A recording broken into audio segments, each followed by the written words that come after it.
شروع اللہ کے بابرکت نام سے جو بڑا مہربان اور نہایت رحم کرنے والا ہے۔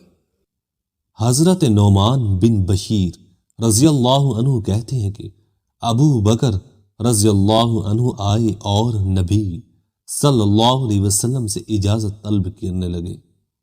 انہوں نے عائشہ رضی اللہ عنہ کی آواز سنی جو رسول صلی اللہ علیہ وسلم سے اونچی آواز میں بات کر رہی تھی۔ آپ نے انہیں اجازت دے دی۔ وہ اندر داخل ہوئے اور کہا، اے ام رومان کی بیٹی، کیا تم رسول صلی اللہ علیہ وسلم کے سامنے آواز بلند کر رہی ہو؟ نبی صلی اللہ علیہ وسلم ابو بکر اور عائشہ رضی اللہ عنہ کے درمیان آ گئے۔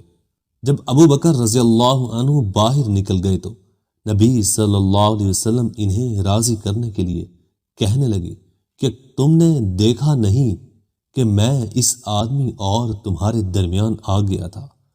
پھر ابو بکر رضی اللہ عنہ واپس آئے اور آپ سے اجازت طلب کرنے لگے۔ ابو بکر رضی اللہ عنہ نے دیکھا کہ آپ عائشہ رضی اللہ عنہ کو ہنسا رہے تھے۔ آپ صلی اللہ علیہ وسلم نے انہیں اجازت دے دی۔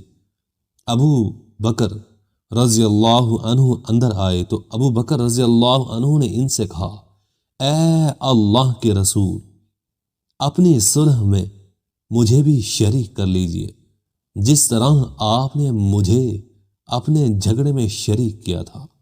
حضرت انس رضی اللہ عنہ سے مروی ہے کہ ایک آدمی نبی صلی اللہ علیہ وسلم کے ساتھ بیٹھا تھا۔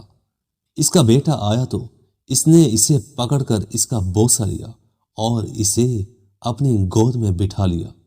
پھر اس کی بیٹی آئی اور اسے پکڑ کر اپنے پہلو میں بٹھا لیا۔ نبی صلی اللہ علیہ وسلم نے فرمایا، تم نے ان کے درمیان انصاف کیوں نہیں کیا؟ یعنی بیٹے اور بیٹی کے درمیان بوسہ لینے میں۔ مزید ایسی اچھی ویڈیوز دیکھنے کے لیے ہمارے چینل کو سبسکرائب لازمی کیجیے گا۔